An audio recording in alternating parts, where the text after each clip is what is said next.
What happens when you turn off the church and switch it back on again? You press Control, Alt, Delete and force quit everything you've been doing for the last 400 years and then start up again the next day. This week on Control, Alt, Delete, Kenny and I speak to Scott Burton, who's a minister in West Kintyre and Gigha on the very western reaches of the Scottish mainland. Shut up and sit down.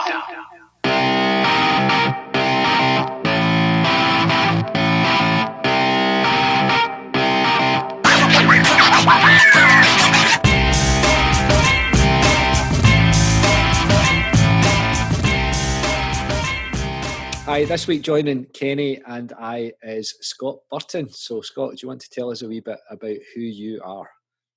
Well, I am Scott E Burton. I've had to put in the E recently because there's another Scott Burton now, another Reverend Scott Burton, minister elsewhere in the country. I happen to be minister, I can never get this right. I'm the minister of Cara and Gigha, linked with Kilcaminel, linked with Killane and Kilkenzie.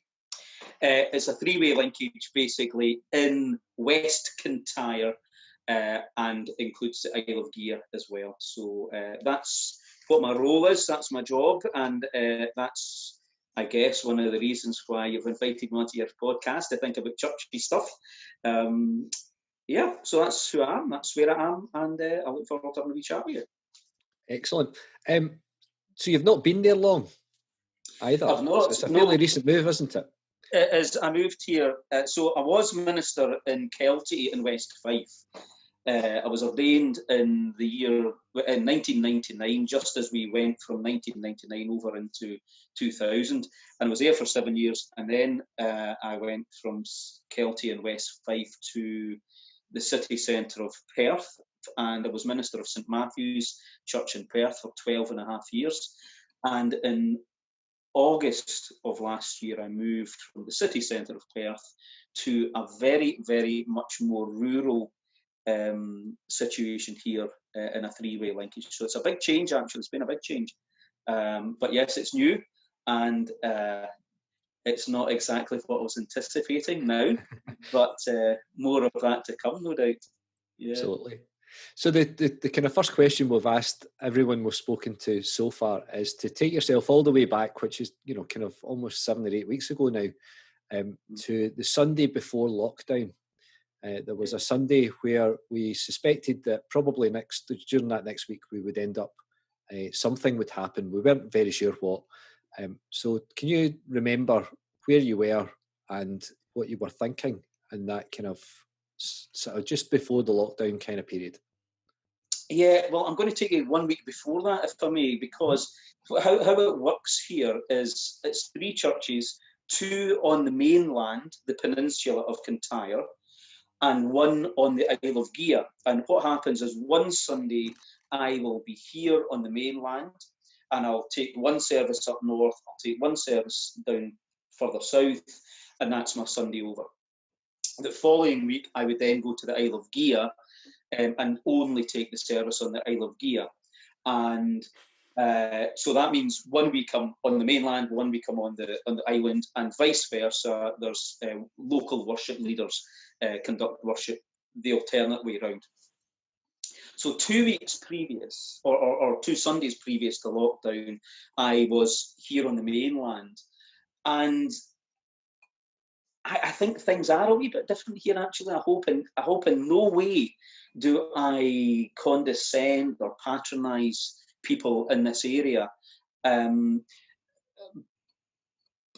I sense that people feel a little further removed from the intensity of getting on public transport and being in the middle of a busy high street, for example.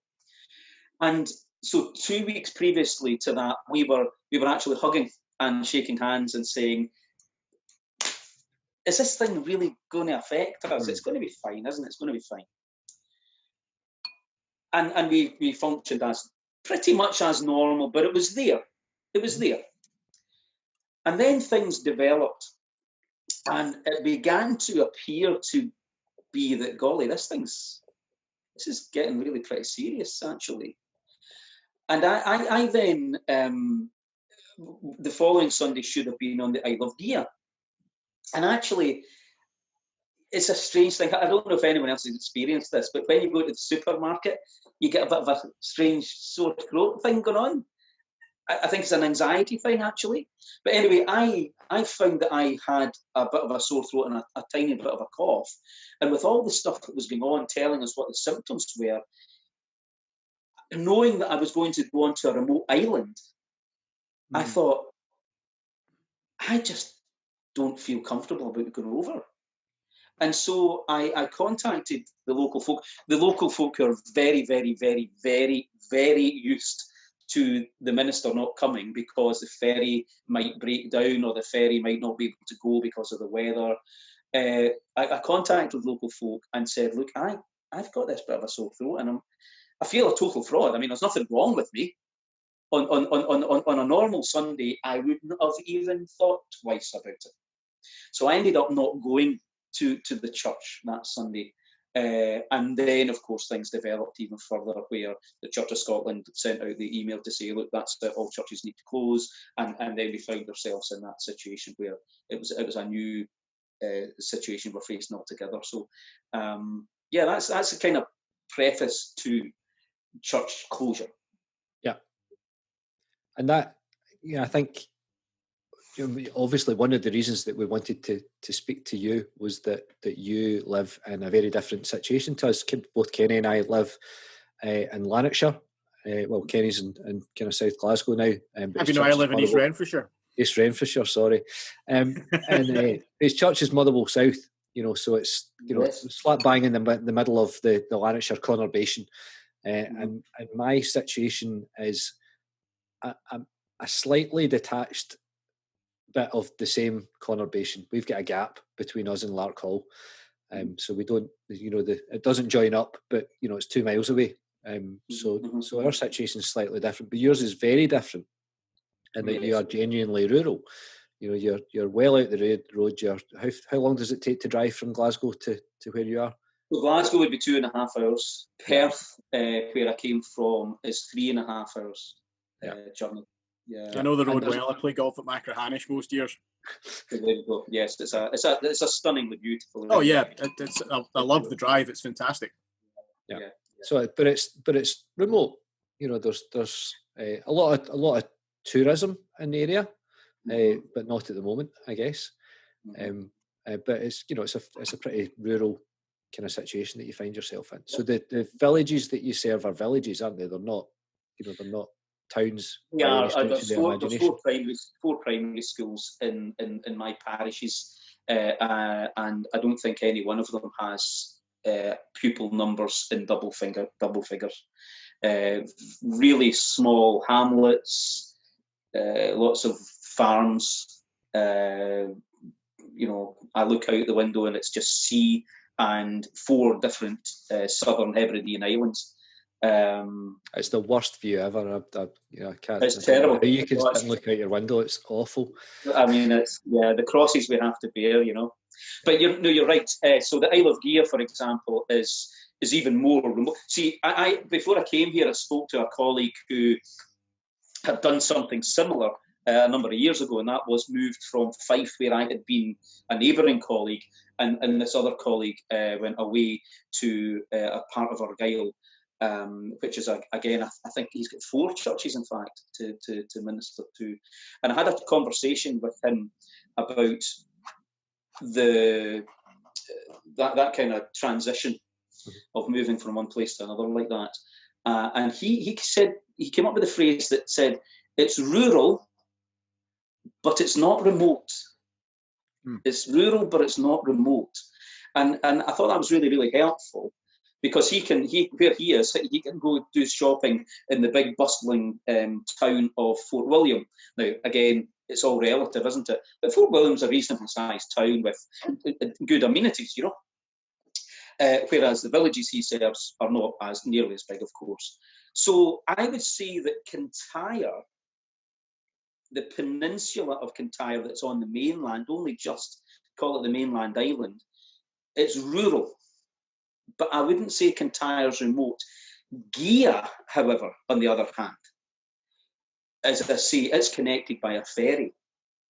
And therefore, that makes it much more remote, because if the weather closes in on the mainland, generally speaking, you can still jump in the car and go to Glasgow if you want. Whereas if that ferry goes off, you're cut off. So that's been a very, very interesting thing to me, that the folk of Gigha, things have changed. Things are definitely different. But they're used to going to the shop and saying, oh, I'm here to tell you, but we're out of bread, or the newspapers aren't in, or whatever it is. They're used to the roads being the road, the one means. In and out, yeah. They're used to it being empty. What they're not used to is this situation now where, and I was really looking forward to this, and this gets me down a bit. I was looking forward to coming out of the winter and then experiencing the big changes in this community, when people travelled to fill the caravan sites, to come and stay in the hotels, to fill the roads with mobile homes, etc., etc. Because we've come through winter, the long, dark winter nights that, boy, oh boy, really are dark here. And that's okay. It's not a bad thing as such. It's just a very different thing. And coming out of those long, dark winters, and the fact that people just, again, I can't really speak because I've not even been here for a year. And I don't know what I'm talking about, if you understand what I mean. How dare I speak on behalf of the local people? But my impression is, my sense is, that in winter people retreat into their homes. They love to, as I have, put on the log fire, pick up their musical instrument, read, do internal things, and meet up with friends and have dinner parties and all that kind of thing. But in the spring and the summer, boom, it all changes. Suddenly people are running bed and breakfast. Suddenly people are running caravan sites. Suddenly people have got lots of grass to cut and lambing and dealing with cattle, and it's servicing that tourist industry is for a lot of people, and that's gone. Yeah. So yeah, it's got the possibility of absolutely decimating this area. And so that feeds into some of the stuff I've been doing, actually. But I'll stop talking for a moment and let somebody else get a word in edgeways. So let's. You've described your context really, really well, and I think for lots of people listening, they will have a little experience of those kinds of places, apart from perhaps going on holiday. Few of us have lived in those kinds of areas, and the closest I got was we spent time in Blairmore, which is in the kind of Dunoon sort of Holyloch kind of area. But it was 10-minute drive to Dunoon, which is a fairly decent sized kind of community. But still cut off. Very similar to Kintyre in that you can drive to Glasgow. It just takes an hour and a half, and you have to go around across the rest and be thankful and back down Loch Lomond. And it's a beautiful drive, but nobody wants to do it, especially in winter. So if the ferries go off, then much the same, you're stuck. And when I was growing up, I lived there when I was 15, 16, 17, 18. So if you wanted to go to a gig in Glasgow, then you could get over in the ferry, but you couldn't get the ferry home because the last ferry wasn't late enough. So you would drive. You'd get in at 2:00 in the morning because you had to drive round from Glasgow, kind of thing. So, it is a different way of living, and your expectations of what you can get and when you can get it and how often that might happen. You're right. That kind of there might be no bread today or tomorrow, or maybe the next day, but it'll come eventually because the ferry will go back on and it'll be okay. And you do get used to that kind of way of life, don't you? Yeah, so there's a mindset here that's very different. I think the storm will pass. It's it's pretty wild at the moment. I don't mean right now, but that's the mindset, that it might be blowing an absolute hoolie, the ferry's off, whatever changes there are happen. But listen, we've seen worse. We'll get through this. It'll be fine. Yeah. And so that mindset travels with people. Not only that mindset, whatever mindset we have, we carry with us into this new situation of coronavirus. And if you're already in a remote rural community, cut off, so to speak, where in the winter there's not any big, I don't know what people do in the winter, cinemas, and I mean there actually is a cinema. That's the irony. There is in Campbelltown, but what I mean is, you know what I mean. There's not all the big bustling activities of city. But if you're used to that, and in fact you've maybe chosen to live in a community like this, then hey, it's okay to have more time to do the garden, or more time to read, or more time to do the kind of things that you want to do. Although having said that, an awful lot of people here are incredibly busy right now. Things have not shut down at all for a lot of people, particularly farmers. You know, so but it's I think there's a lot to learn from people in our more rural areas about that kind of the lessons a lot of people are learning. You know, one of the reasons I moved here, there's myriad reasons I moved here, but one of the reasons is because I was burnt out and I needed a space and a place to re-find myself in many ways, or reassess my ministry and different things like that.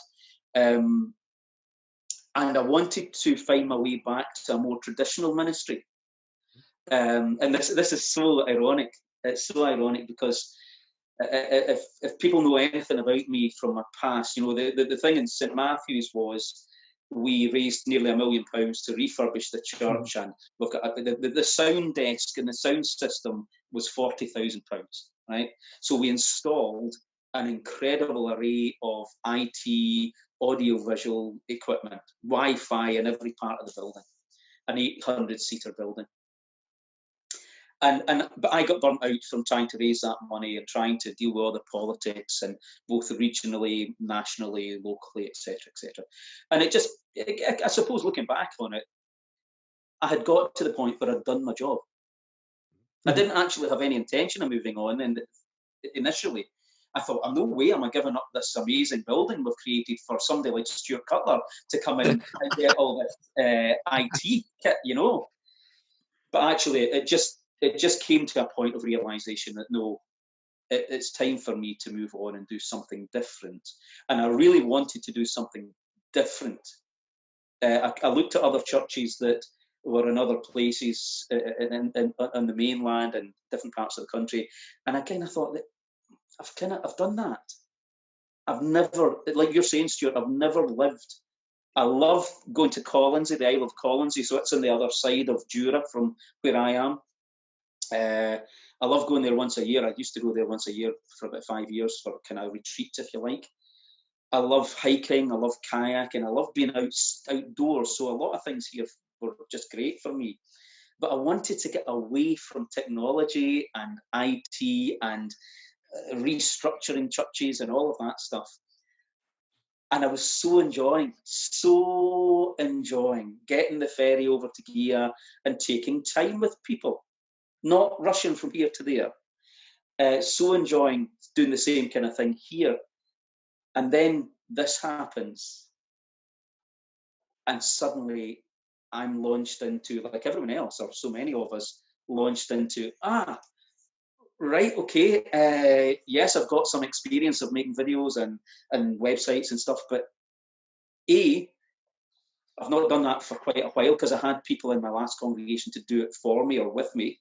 Mm-hmm. And B, I came here to get away from all that stuff. So there's a real irony to that. But the irony continues, and that is my congregations, two of them, the most northerly congregation on the mainland has an average of 17 people. The Isle of Gigha in the summer, or towards the end of summer last year, we had about 35, but it averages out again about 17. And the church most local to me that I can see out the window here, it has about 35 or 40. So what's that? 40, 50, 60, 74 people, give or take. Give or take, yeah. Right?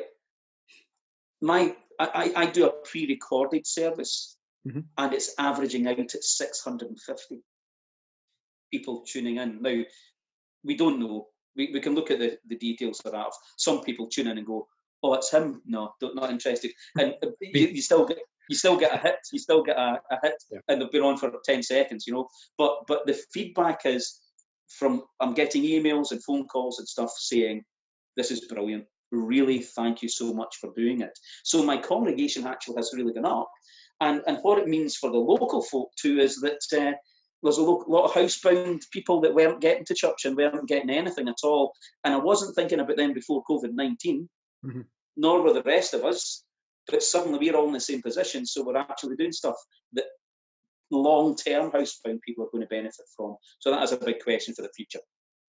What did you, the kind of initial, we'll go all the way back then, so you had your sore throat and your cough, so you didn't go to work on Gigha that first week.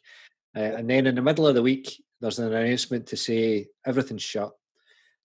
What are you thinking at that point that you can say in polite company? Well, I'm just like everyone else. I'm like a rabbit caught in the headlights going, what do we do? However, because I'm fortunate, and you are, and people that have experimented with stuff in the past, it is in some senses like riding a bike. You go, oh no, it's a bit wobbly, and oh gosh, I've forgotten how to do this. But once you get into the swing of it, you can do it. If you're a minister or an elder or a deacon or a member of the church who has a responsibility for doing things in church, and you don't have IT web-based kind of experience, the learning curve must be so steep. Yeah. But for me, I just honestly, I really didn't want to do it, because as Stewart might be able to tell you, this is my first Zoom call I've put off having to use yet another app, because if it doesn't work, I really can't say the things. Yes. Oh, I'm with you. Don't worry. Yeah. Absolutely. So I didn't want to do it at all. I mean, and I think people that see what I do online will be surprised by that, because actually I enjoy it. If it works, I enjoy it. But my initial thought was, grown, here we go. And actually, I hope this person doesn't mind me saying this in the public domain, but one of my key elders came to see me and was not happy about the fact that I was putting a lot of emphasis and a lot of energy into an online thing. There's various layers to that, I think, but the desire was for our parish minister to phone people round and ask how people are. Forget all this online silliness. Get on the phone and be there for people. Now, I had to explain to that person that actually it wasn't either or. It was going to be both and. Yeah. But in these immediate days of closing churches and Sunday coming, I felt there was an urgency to get something done. Yeah. For public worship. And I'm sorry if they felt that I wasn't phoning enough people round, but that'll come.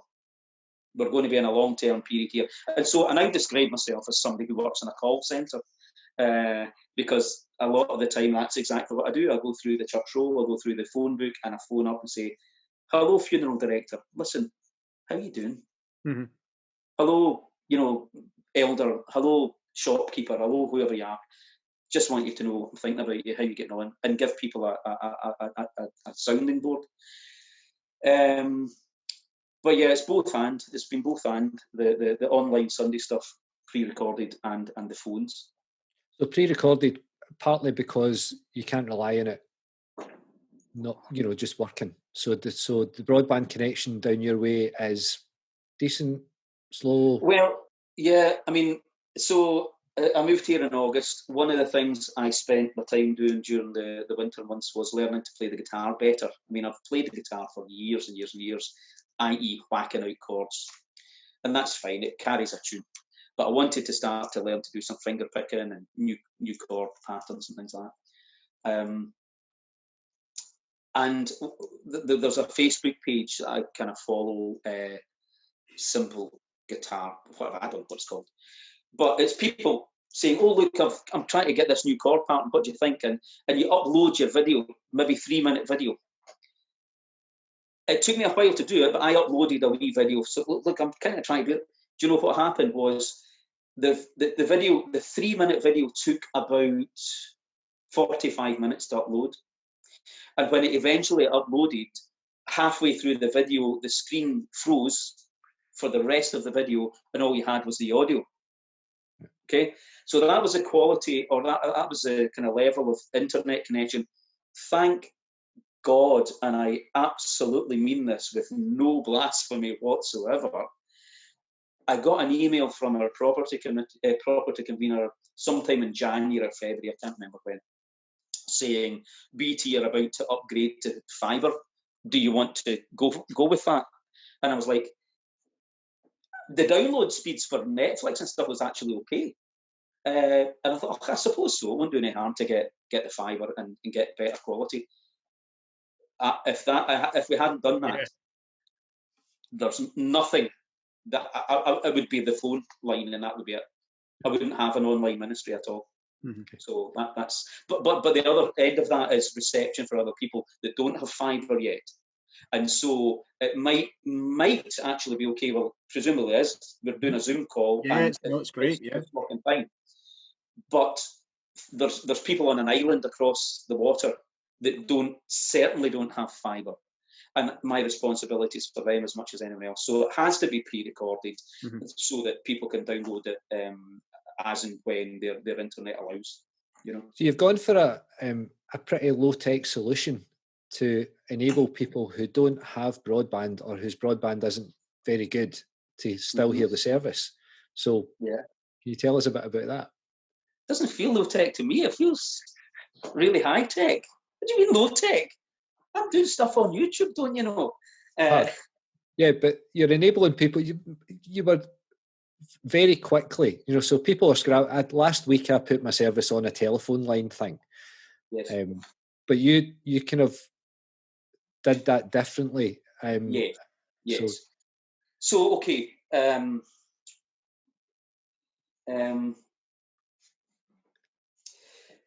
I'll try something here with you guys. Basically, two things perhaps. One, yes, the internet connection is not brilliant for everyone. Yeah. And indeed, 3 things, in fact. Internet's not brilliant for everyone. Not everyone has internet. Yeah. And 3, even those people who maybe have internet, there's some people in categories where they don't really know how to use it. Yeah. For example, I've got one of my elders who's just turned 80. Start at the beginning. I suggested to people, they take their phone and they hold them. If you can get the service on your phone on YouTube, you take your phone, you put the volume up, and you place the microphone section at the microphone section of this to the microphone section of the speaker section of this to the microphone section of the landline phone, and that way people who only have a telephone landline mm-hmm. can actually listen to the service down the landline. That is really low tech. But amazingly, it really works. It really, really works. And so for me, I'm not going to change that because, again, I don't at all mean this in any patronising way whatsoever, but my mother's in a care home. Mm-hmm. Right? My mum's 87 years old.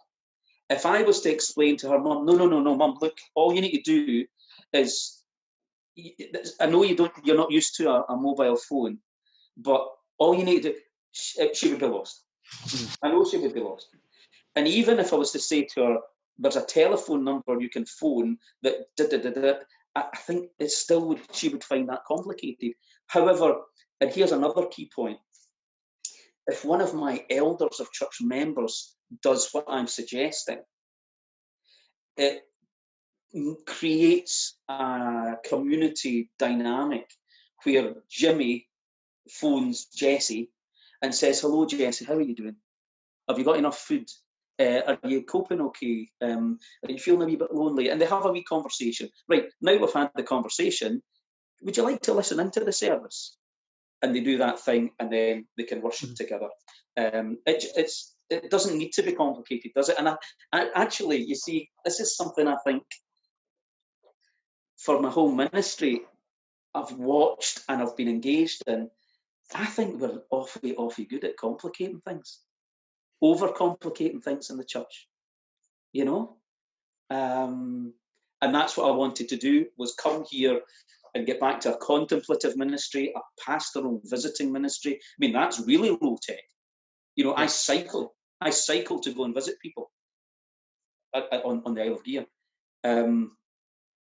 And it's beautiful, actually. It's wonderful. So it's not either or. It's both and. The church, and that'll lead us on to the next part of the conversation in some sense. Is where are we going? Because that's going to be an interesting conversation to have. That pastoral sense, that one of the things that when we were talking to Stewart Love in the last episode, Stewart and I have both been in our posts around about the same time, so kind of 3.5 years. And I was saying to him that I was reflecting to my supervisor just before Christmas that she said, "Where are you in your ministry?" And I said, "I feel as though I'm at the end of the beginning." So kind of three years in, I felt as if I knew people. Yeah, because it takes, it just does. It takes a while to get to know people. You've been landed with this quite new into your ministry, so you're really just getting to know people, which is a very different kind of place to be, particularly when you want to focus on personal contact, pastoral encounter, looking after people, getting to know them really well. And you can do that because there's not 400 of them. And, you just can't get to know 400 people. It's just one of those things that you maybe remember half their names eventually. You can't really get to know them. Whereas you've got a group of people who you can actually get to know. It's that kind of size that you could get to know them all pretty well over a kind of period of time. But you haven't had that chance yet. So has this been good for that? So what was the question? Has this been good for that? Because it's given you the opportunity, as you said, just to pick up the phone and say, "Hiya." No, it's not. It's not.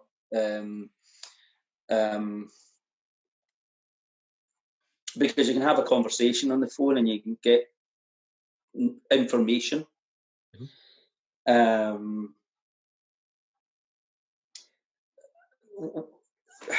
can I put this? I don't want to give away any confidentialities, but I did 2 visits recently in January or February, whenever. And the dynamic and interaction that happened, for one of them was in a person's place of work, and for another it was in their home. The emotions were physically demonstrated, and there was 2 beautifully, very special connections that happened on those 2 visits particularly.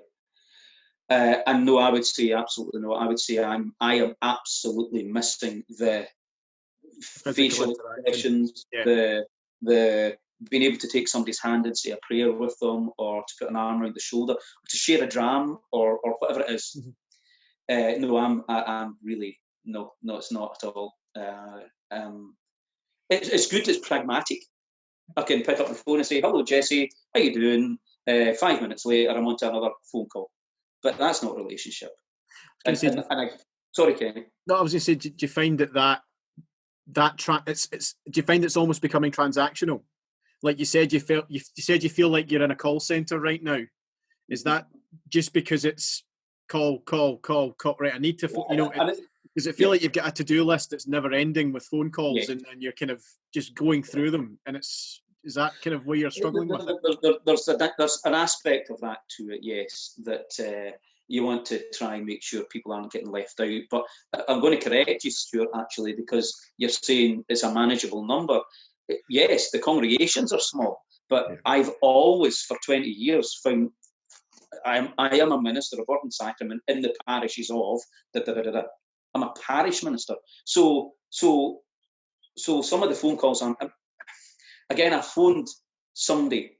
I phoned somebody thinking it would be a 5-minute call, and wow, this was somebody that doesn't come to church, isn't part of the church, and has a business in the area that I just thought I would check in with.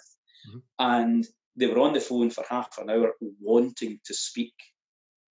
And that was great. I was delighted to listen and be there for them. But and this also plays into what I feel my calling is.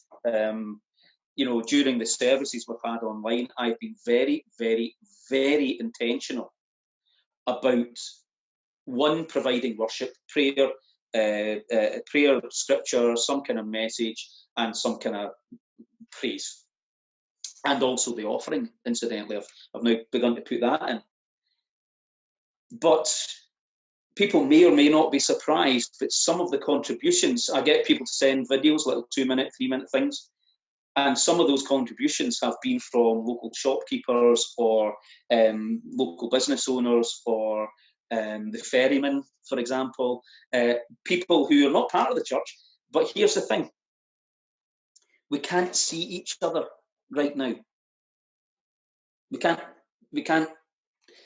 go to the church or go on the ferry or whatever it is, go to the shop easily and see each other. So I don't have a job just to provide prayers and Bible readings and do the churchy stuff.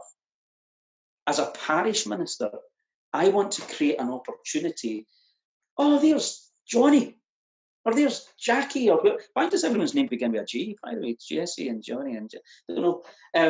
But people are it lifts the spirits to see people that you normally see, you can't now see, but you can see them online during these wee services. And the other thing, I don't think I'm doing nearly as good a job of this as I could or would like to. But I indicated this earlier on. Economically, I'm missing out on what normally happens here. The golfers, Kenny, who come to Macrahanish, the people who come to the hotels, the people who come to hike, do the Kintyre Way, or just to see the islands, or to come and fish, or whatever it might be, that's all gone at the moment. It doesn't bear thinking about for me what economically, what the situation people are in. So I make no mistake about it. Some of the emails that I've had are you getting paid by Visit Scotland? Are you getting, you're doing a lot of promotion of the area? Yes, I am, intentionally, because I want Kenny and I want Stewart and I want other people to come. But how are we going to be able to fly off to the Costa del Sol or wherever it might be? Probably not. So do you remember those holidays you had in Troon or over in Isla or wherever it was? The new normal might well be getting to know your own country again. And I would love people to come here because it's beautiful and because you'll have a great time, but also because the people, my flock, need that. And if I can do this tiny little thing to try and promote that, then I feel as if I'm fulfilling my calling as a minister, because I'm a minister to the people. So yeah, it's all in there. All that stuff is it goes around the head as you try and work it all out. So what happens next? What do you think the future looks like? Because that's the huge question for all of us now, isn't it? We've all kind of rushed to content creation, and we're doing these videos and we're engaging with 600 people and that kind of, but we've no idea where most of them are. Yep. Some of them are people that as you said earlier on, people that would have come to church but can't because they can't get out of the house, or for whatever reason that might be. So do we pray for the day that the doors open and we rush back in and we leave all this behind again, and you can hang up your your content creator hat and go back to being Scott in the church, or what do you think what does it look like? Mm-hmm.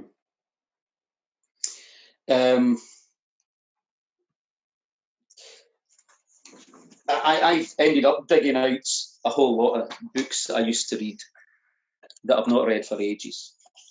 Brian McLaren's Everything Must Change. Well, guess what? Everything has changed. Yeah. And everything is going to have to change as well. Stories of emergence, stories of the emerging church, how we were the church in my era. Funnily enough, Stewart loved, that's where I grew up. His Clinchart Hill is an amalgamation of Mount Florida, where I grew up, and that's my home background. The church was incredibly strong then. There was 80 boys on a Friday night in the company section of the Boys Brigade when I was there. God, the church is closed. We are emerging out of something into something new. So this isn't new. It's not new. We've always had to be. We should have been wrestling with how we become church in a changing culture. There you go. There's another book, Faith in a Changing Culture. I hope I get some kind of credits for the sales of these. I'll tweet John Dre later on and tell him. Do that. But this one's the most interesting one in some senses. The Great Emergence by Phyllis Tickle. She talks about this is the back of the book now, okay? Every 500 years, the church cleans out its attic and has a huge rummage sale, and big things happen, like the Great Awakening, the Reformation. Ask Martin Luther or any number of the reformers what church looked like before the Reformation and what it looked during the period of Reformation, and you could say that we're still in that period. Okay, you know what I mean. But what it looked like after that big radical change, it seems to me that this has been coming for a long time for us. And now we have an opportunity in post-lockdown. Do we go back to the churches that I've explained that I'm part of, or the churches you're part of, and it's business as used to be normal? Or do we say there's something going on here?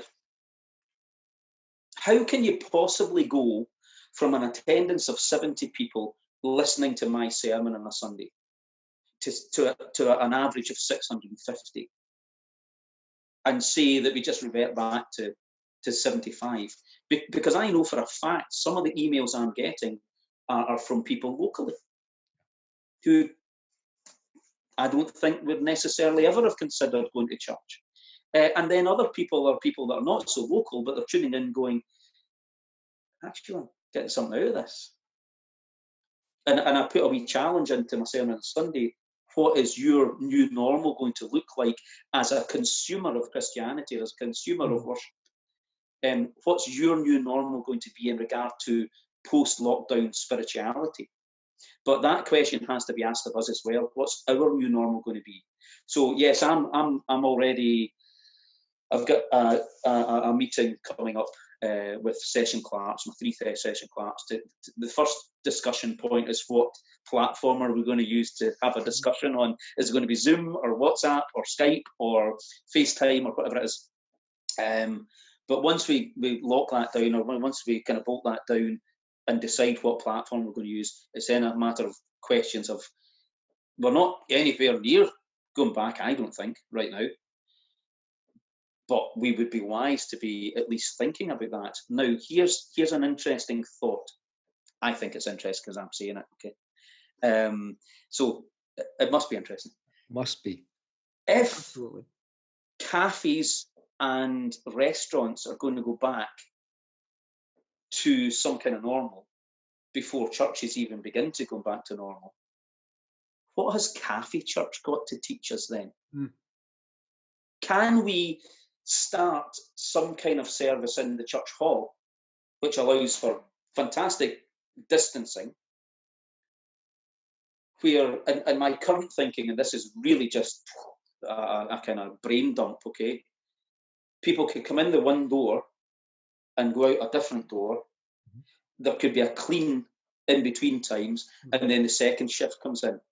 Might only be a maximum of 20 people you can have in the church hall at any one time, maybe even less actually. But they can have a cup of coffee, they can wave at each other to the other tables, they can have some kind of live worship, and then they can go on their way. We do a clean, the next shift comes in, and actually people have to book their table, like they book at a restaurant or a cafe. And it's a hybrid as well of what we've been doing online, because one thing I'm going to be very careful of is, yes, people have already said to me, this needs to keep going once we get back to normal.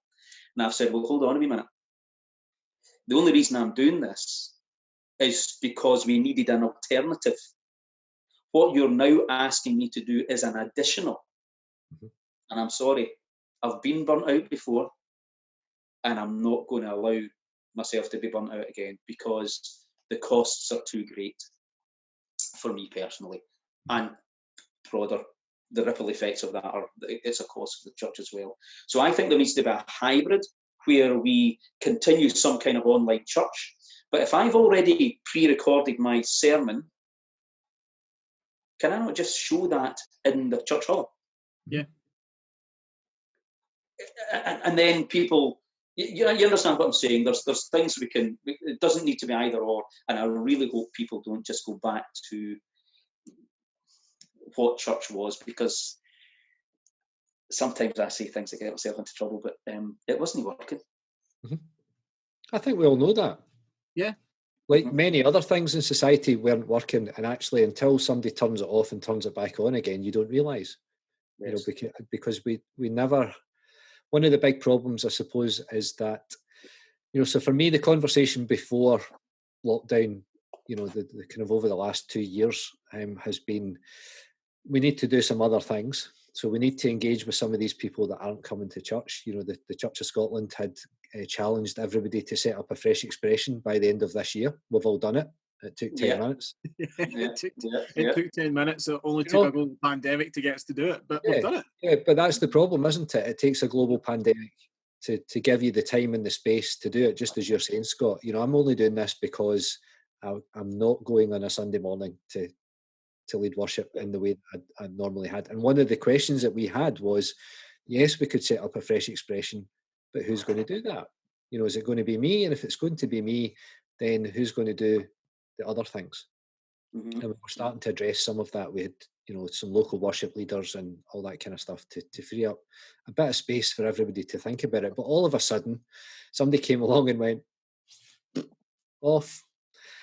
Hence the name of the podcast as well. Yeah. Control-Alt-Delete. You know, it's the forced quit. You know, it's what happens when you just turn all of this off and turn it back on again. What becomes important. One of the things that you said early on, it's one of those great kind of churchy words. My dogs are going to go mad now. Was you used the word contemplative, and I wonder if this is an opportunity to reintroduce those kinds of practices to people. Or the kind of idea that once we settle down a wee bit, and I think we're probably at a point now where people are kind of settling in a little bit to lockdown. I think there are still people who are incredibly busy, and there are people for whom this is becoming increasingly difficult for all kinds of reasons. But there are also a group of people who are kind of, okay, this is how it's going to be. It's going to be like this for a while for some folk. What can we do in that? It feels as though some of those, the kind of contemplative practices that the church, particularly the Reformed Protestant church, lost, are hanging around and you know, nudging their way back in again. One of my colleagues, Paul, the guy that used to be here, he's now across the valley at Law. He's having morning prayer in Compline every day. You know, the kind of idea of prayers in the morning and prayers before bed, 15 minutes, wee YouTube, Facebook live video, and folk can join them or not, but it'll be there anyway. One of the guys I trained with, Nick, he's an Episcopal priest based just outside Edinburgh, and he would, they say the office every day as a priest, and he would go across to the church from his wee rectory, and he would sit there on his own most days and say the office and then go back again. But people were welcome to join him. Now he's doing it on Zoom, and there's 20 people every day. So it's not that those contemplative practices aren't interesting to people. It's just that sometimes we've either completely ignored them, or the way that we've offered them hasn't been particularly attractive to people. So do you think that, I know that appeals to you. So, is that something that you're, is kind of in the background thinking, how do we gently reintroduce some of this stuff? Because it comes through in your videos, the kind of, there's a lot of fresh air, there's a lot of nature, and you talk often about, God in the world and the seasons and the, and the land. Yeah, didn't realise that was coming across, but so I felt quite selfish about my contemplation because of my personal circumstances and my personal requirements. And it kind of takes me all the way back to when I was a student. I used to really be frightened of hospital visiting. And I had a word, I intentionally asked to have a placement in a hospital because I was frightened of it. And I had talked it through with the hospital chaplain, and I read a book during the time as well to try and help me through. And my problem was that when I visited in a hospital, and my goodness, the NHS is a big talking point at the moment, but when a pastor or a minister goes into hospital, the doctor's there with his clipboard, and sometimes there's lots of students around the doctor as well, or the nurses are coming to check charts and press buttons, and the cleaner's there brushing the floor and mopping, and the tea lady, you want a cup of tea, minister? And people are always doing, and they've got a very obvious function. And I used to hate going into the hospital and feeling like a spare part and thinking, what am I meant to do here? Just stand here and hello. And sometimes people can be in hospital and they can't communicate. So what's the point of visiting somebody that can't communicate? Well, the point is to be there with that person. And it was a eureka moment when I read in this book during my placement at the hospital, the phrase, don't just stand there, do something. Ministry can often be about turning that on its head. Don't just do something, stand there. The ministry of presence, the ministry of just being rather than doing, we talk about that in the church. We talk about it big time. And what happens is when you actually begin to practice contemplation and say, oh, I'm really sorry I can't go to that meeting, or I'm really sorry I can't be on that committee. Why can you not? Well, because I've got a much more contemplative ministry now where I want to read and I want to pray. Interesting. I might want to be a contemplative, but the church still, as an institution and as an organisation, I think still wants me to be fixing things and doing things. And I actually can see quite a lot of that amongst our colleagues where, we need to be helping with food distribution, we need to be helping people with transport to the hospital, we need to... I've come to a point in my ministry where I realise, yes, these things need to be done, but they don't need to be all done by me.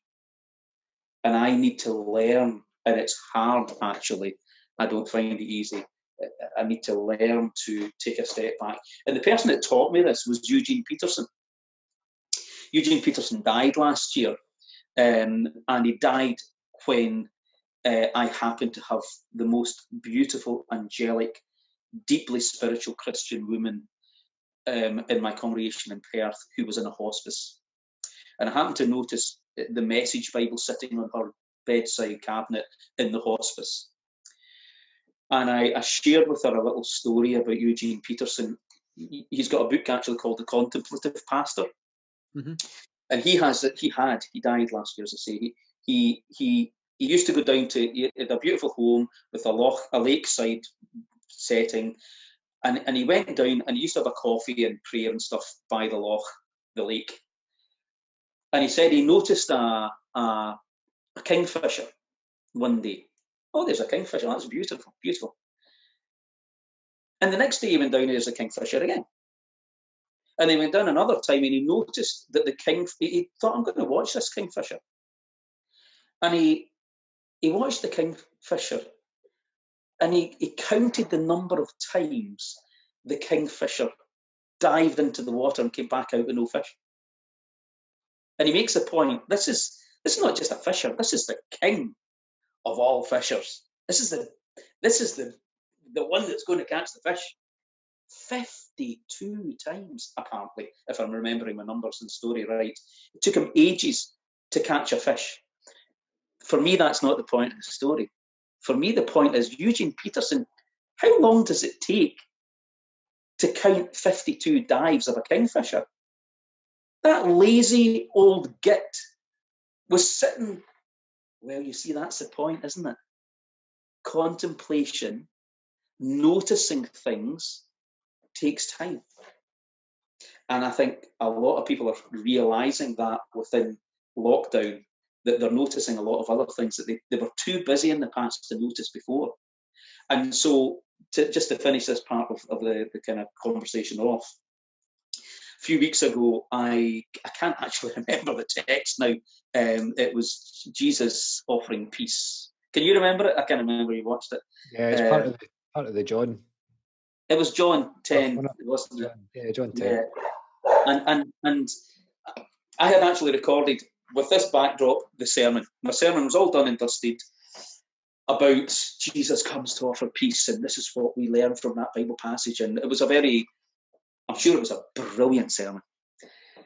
But I went to bed that night, and I woke up the next morning, and I slapped my head instantly and thought, you idiot. Right now, people are anxious and full of angst and worry and fear, and you've just given a sermon unpacking the finer, nuanced points about Jesus' teaching. And I happened to wake up at 6:30, and I grabbed my video equipment, and by 6:45, I mean, the beach is literally 45 seconds walk from my front door, okay? And as I said before, the Isle of Cara, the Isle of Gigha, the Isle of Islay, the Isle of Jura, it's all right there. And I went down and I recorded an 18-minute, it turned out to be 18 minutes, of Lectio Divina, where I took my time to slowly, gently invite people to consider, as they listen to the lapping of the waves, Jesus' words, peace I leave with you, or whatever the words were, I can't remember. So yes, I think we need to develop new practices and encourage people into that space that we've been forced into right now that's really quite scary. But now that we're here, actually, golly, it's quite nice to be sitting in the back garden with a coffee and listening to the birds singing. Or, gosh, I hadn't noticed that about my children before because I was too busy earning a living, bringing in money to provide for the children that I wasn't taking time with, or whatever your scenario might be. So yeah, I think there's a lot to learn, but that's not going to be easy either, because that's going to change the way church services maybe feel and look. So there you go. I'm quite good at talking, just going on. Yeah. No, I was going to say that it kind of reminds me of advice I was given way back when I was a graduate. So you're talking 10, 15 years ago now. Mm-hmm. And it was my mentor / manager at the time kind of told me the story about not being afraid to not do anything and think about stuff. Mm-hmm. Like, don't get caught in the, like you said, don't get caught in the hustle and bustle of a daily grind of doing stuff just because that's what you've always been told you have to do. And just because that's what everybody else does, and and it's societal, it's institutional, it all goes back to that. And being criticised for thinking about something is commonplace because people don't want to, they're scared of it. They're scared of taking that time and slowing down. And like you said, being forced to do it and being forced to have that and be able to do that, I think is helping people realise that they don't necessarily need an awful lot of the things that they thought they did. It's quite interesting from that perspective. Like my part of my story is I was furloughed on the 1st of April. So I've not been working since then. And, basically spent the time not really doing an awful lot other than walking the dog and, looking after my wife and stuff. And that's allowed me the chance to sit back or walk or, put a podcast in when I'm out with the dog more than I normally would. But it's varied things and allowed me to be able to spend some time contemplating about the world, contemplating about where I live, about everything. And it's totally changed my attitude towards spirituality as well, because I was struggling before all this happened. Like I had a bit of a breakdown last year, just relating to a number of things, and it kind of pushed me away because I thought, right, why is this happening? But the last 2 or 3 weeks in particular, because of everything that's been going on, has made me realise that actually a lot of the stuff that made me have the breakdown I had, I didn't need. And it's been quite refreshing in a way to be able to just break that and say, no, there are only certain things in my life that I need to worry about and certain things that I need to contemplate and think about. And I absolutely agree with you. It's going to be very interesting to see how the church takes this forward. And it's a similar point to the one we had with Stewart at the end of the last podcast. Stewart, about there's got to be a change and it's got to be something that works and it's got to be something that is contemplative and spirit-led. And that's the important part of it, definitely. And yet, I'm hearing lots of voices saying, can't wait to get back to normal. Yes, absolutely. So we might be experiencing this new blessing of less busyness, but are we actually just going to fall into the same traps all over again? Yeah, and that's why it's important that we're doing what we're doing. You're having a meeting with your 3-session clerks to say, right, what does this actually mean for us and how is this going to change things? Because ultimately that's what we've got to do. And that's kind of like the important next step that we need to think about now. And it's one of those things that we need to make sure is or help people understand it needs to happen. Because like you said, a lot of people just say, oh, it's great, we can go back to our Tuesday morning coffee morning now because we can all see one another again and give one another a hug. Like, yes, that's great, but what about everything else that we've been doing that's done an awful lot of good in the society that we're living in? How do we get access to those people again and help those people? Like we're using there's folk in our congregation, our worship convener and our husband and another couple are taking it week about to do some work in the church garden. And through that, they're doing that, they're erecting like a prayer cross for people who are walking past to be able to see that prayers that the congregation are saying for the community, and we're getting all sorts of amazing feedback and letters and notes and, saying thanks for that. We wouldn't, I'm not saying we wouldn't have done that had lockdown not happened, but people appreciate it an awful lot more right now than they ever would. Yeah. And I think it's quite a comforting thing. Yeah. Glad Angus agrees. That'd be Magnus. Magnus, sorry. Magnus never barks. It's just Magnus. So one last question then, because we've been on for ages. I have gone on for ages. No, we have we collectively have, don't worry. I'm really interested in that part of that conversation about having more time and for some of us, and I've been really guilty of doing exactly the opposite to you, Scott. So I've done all those things that you listed. I've made sure that there's a community group.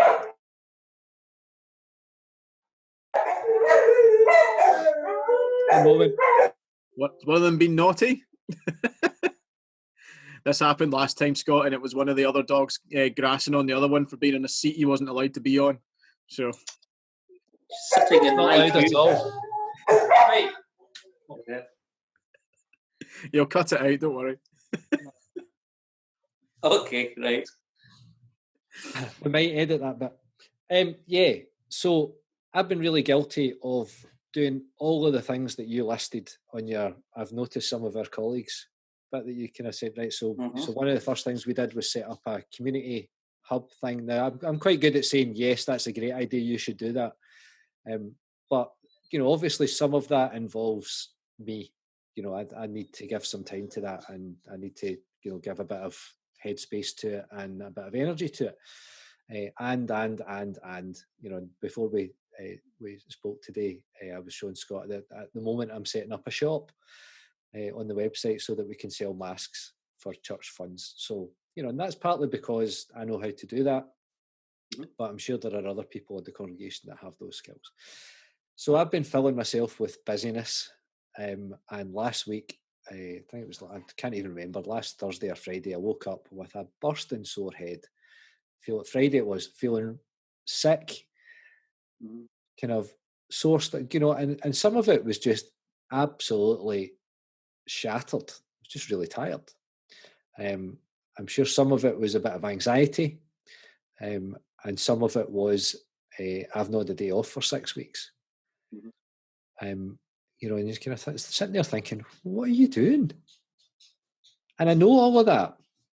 You know, that's not a, you know, it's not a new occurrence in my head that, you know, you really need time off and you have to do all of that, and, you know, you need to look after yourself. It's a crisis, so you can justify not doing any of those things because it's a crisis. And, you know, my wife works in the hospital, so, you know, I can't like slack off because, you know, she's got to go and be a hospital chaplain, so she's got to go and sit with people who are dying, and, you know, like, you know, what am I doing? I'm just sitting in my house playing my laptop. You know, so there's some of this justifying your existence thing that I think we've all been sucked into at some point. You know, if you're not busy, you're not justifying your existence, and therefore, you know, what's the point of you? But the other side to that is when you stop all of that, you've suddenly got all this time to think about those things. And that can be terrifying for folk. You know, that kind of, you know, suddenly I've got a moment to just sit back and think, well, what does any of this matter? Or what does matter and what doesn't matter? And, you know, I'm doing this job. Do I like it? You know, I don't have to go anymore. And suddenly I feel much better. You know, there's a lot of that going around that, you know, I don't have to get up at 6 o'clock in the morning to go and get a train at 7 o'clock in the morning to, you know, to fly to London, or to, you know, all the things I used to do in my previous job. You know, folk are saying, well, I don't have to do that anymore. This is great, just to have this bit of, but at some point they'll have to go back to work. And one of the things that, so then I suppose I've become aware of, and again, something we said just before we started to record, you were talking about, I'd say, how are you? And you say, I'm all right today. And I've become much more aware of that. I think I'm okay today as well. But on Friday I was rubbish. And yeah.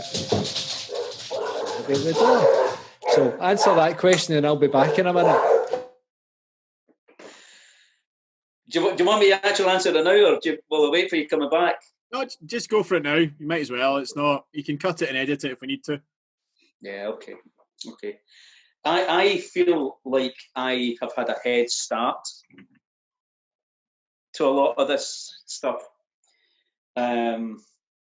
Partly because I mentioned earlier on that I had a burnout. You know, we did this big massive refurbishment, and I really was just plain exhausted. Not again, the lady that was in the hospice, she was just an adorable person, and I don't know, 5 years ago or so, she asked, how are you doing, Scott? And I said, oh, I'm tired. In fact,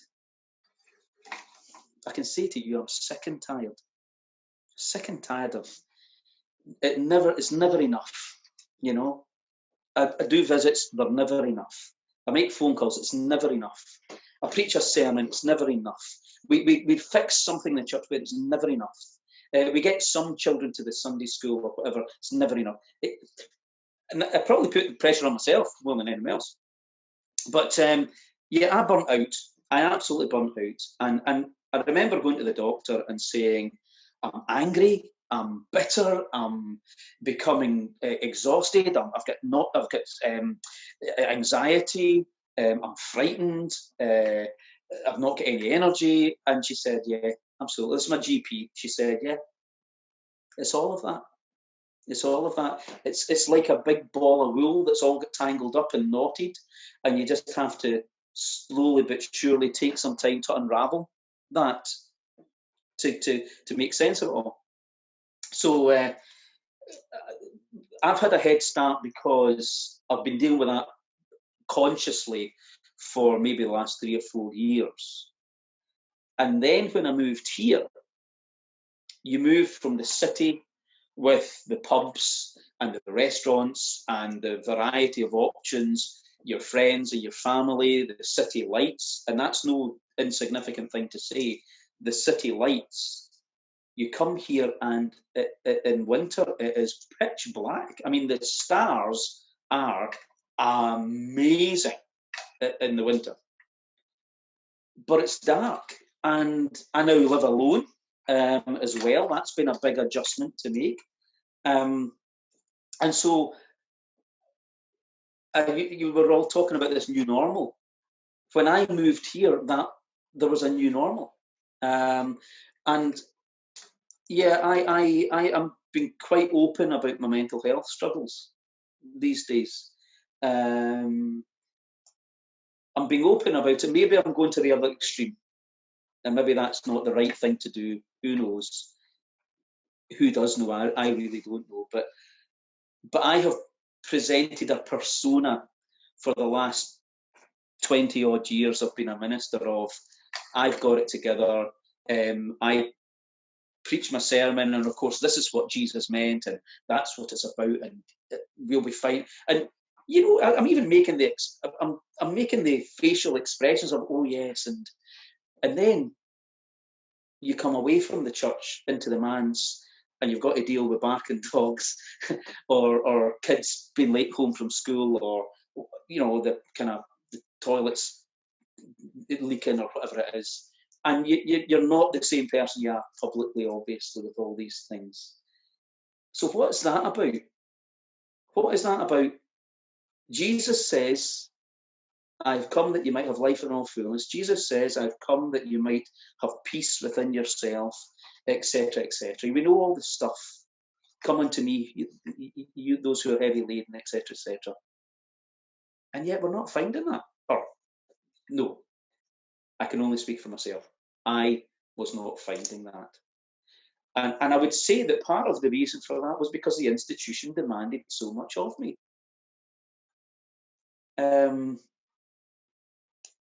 Yeah, and that has been my new normal for the last 9 months, trying to work out what it means to be a minister in a much more balanced kind of way. And that's not going to stop. And it will include, unfortunately for some people, it will include me saying, I'm really sorry, but that's A, not my forte, and B, I don't actually think it's my remit. Mm-hmm. The church as a whole has a broad remit of social concern, of buildings maintenance, of prayer, of preaching and mission and evangelism and Christian education from cradle to grave. The church as a whole has a responsibility for all that. But I'm 20 years in, and I've come to realise that actually, and this sounds so ridiculous, because the flip side of it is, did I think I was Superman or something before? But I've come to learn I'm only human. And I really am only human. And I think churches look for super pastor. And I've tried to measure up to that for my own expectations. I've tried to measure up to that for each congregation I've served and been proud and honoured to serve. I've tried to measure up to that for the presbytery, and I've tried to measure up to that for the national church, and of course for God's self. But yeah, I'm learning. I think it's all just about getting old and just having some kind of crisis of I can't do all the stuff I used to be able to do. But I think we need to be more honest. We really need to learn to be more honest and take some step back. So I hope a lot of people are learning a lot of lessons through this, and I hope the lessons we learn we carry with us into the new normal, whatever that's going to be.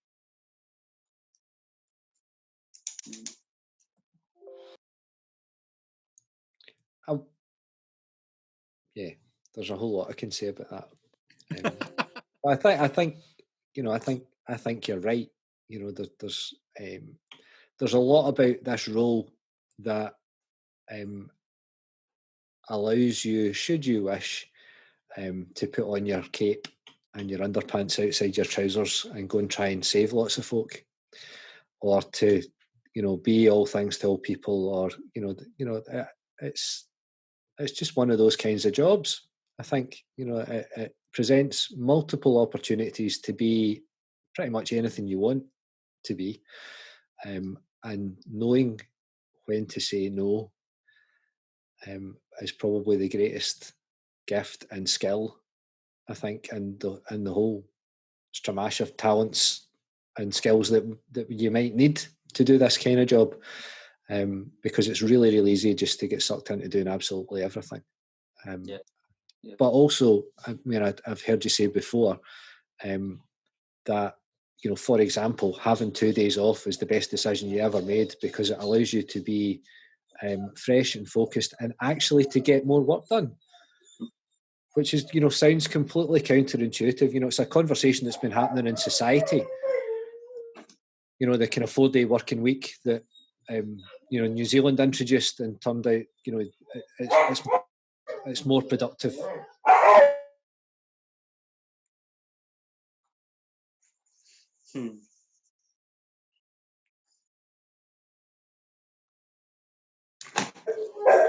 I should tell you, you know, obviously we'll cut this bit out. The reason that they were barking in the first place, the 2 wee boys next door in their new normal were out playing football at the front and kicked the ball over. And I graciously allowed them to go and get it, even though they're Hamilton Accies fans.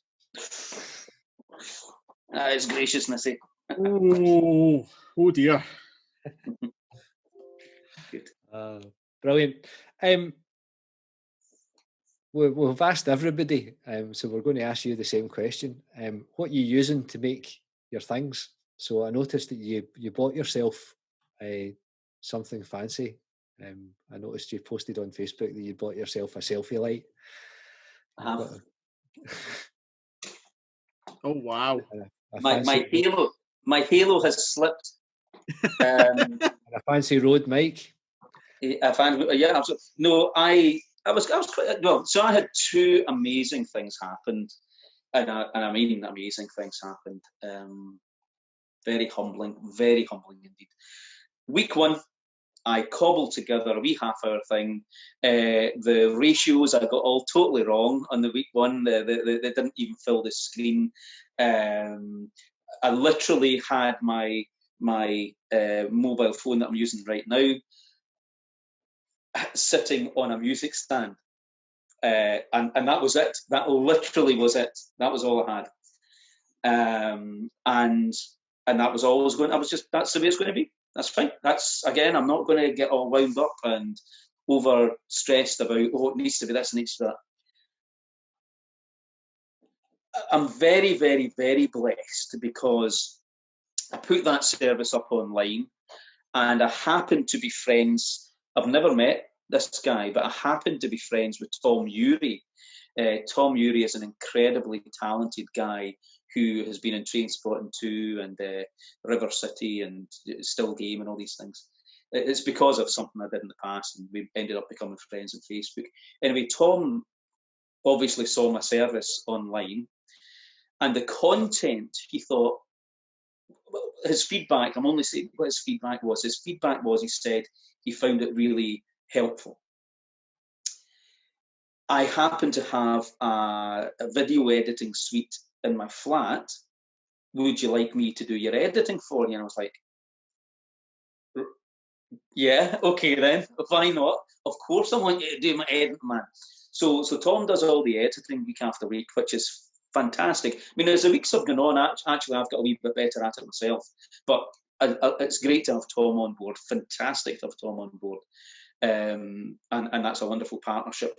But the second thing that happened was there were, I need to be careful what I say here, there was an anonymous gift made from people within one of the congregations that I serve. They contacted me to say, right, you're going to have to do this online stuff. Can't thank you enough for the week 1. What do you need to make it better? And I was like, golly, I don't really know. So I then contacted somebody in my old congregation who's right into these kind of things, made a fantastic, absolutely brilliant, give a wee shout out to Gordon Lackey. Gordon Lackey made an absolute superb video for the reopening of the refurbished St Matthew's in Perth. Yeah. And I said, Gordon, I've been launched into this situation. What do I need? He pulled it all together on Amazon, and we just sorted it out that way. So I've got a selfie lamp, I've got a microphone. Most importantly, I have a long lead. It's actually tangled under the tripod now. But we've got a wee tripod. But this is really essential, Kit. A long lead that can allow you to step back. I happen to have a bird watching telescope and tripod as well. So in fact, the clip that's holding my phone is sitting on my bird watching tripod. I think that's about it. Actually, it's not overly complicated, but it makes a big difference having things that you're not trying to balance things and using old stock lamps and trying to get the angle right and things. So yeah, there you go. But it's not overly complicated. I do have a BBC editing suite in my your extended parish. In my studio in Glasgow, and of course the other thing is I have the YouTube channel, and grown. It's so embarrassing. I find it embarrassing. It was the last thing. I mean, don't get me wrong. My ego has been a big ego in the past, and maybe it's still big in the present. I don't know, but yes, once upon a time I would have had all sorts of. I know you had a wee dig at Stewart. Not a dig, but you were having a wee laugh about being a content creator or whatever. But YouTube channel's not. It's really not what I would want to do. However, I think it's now going to evolve because we're going to have. I think I'm learning that it's a really positive thing to have. So there you go. With that, I'll stop. What's your most exciting piece of kit? Oh, mine. Aye. I've done like what you've done. I've cobbled together things. I went and stole. I've got this, which is basically the church. We had a couple of radio mics in the church, and I bought a £20 mic that came with an arm thing, and threw the microphone away because it's rubbish. But now I've got a thing that'll hold it. And I took Stuart's advice last week, and I bought an LED desk lamp because I suffer from backlight. So like your selfie lamp, I've got an LED backlight. And I'm using my mobile phone, and I bought a little Rode mic to clip into it. Hence why all my videos are from 2 feet away at the moment, because I didn't do what you did and buy a long lead. So I need to go and buy a long lead. That's my thing for this week that I've learned. Yeah. And that, I think I made the joke on Facebook the first week. I'm really glad that I've kept every thing that I've ever bought and every cable that I've ever had, because I've used some of them. But actually what I've done is gone back to a tripod, my phone, a microphone, and just using my laptop to edit it. And that, actually the kind of simplicity of that is fine and it works. Yeah. Cool. Oh, the one thing I didn't show you that I've got is a gimbal. Oh, see, that's on my list of, I'm not sure I'm using it correctly yet, but but you've got one. Yeah, I've got one, and I have used it. It's quite cool, but it's sometimes not as balanced as it should be. But there you go. Yeah, but good if you're, I noticed in some of your videos you've been out walking about and stuff like that. It makes a huge difference for things like that. Yeah, exactly. Yeah, no motion sickness when you're precisely walking up the road. Brilliant, Scott. It's been great to catch up with you. Thanks for sharing your insights. It's been fabulous. Thank you very much, sir. Much appreciated. Thanks for watching and listening. We hope you enjoyed today's conversation with Scott, and we hope you join us again very soon on Control Alt Delete. Shut up and sit down.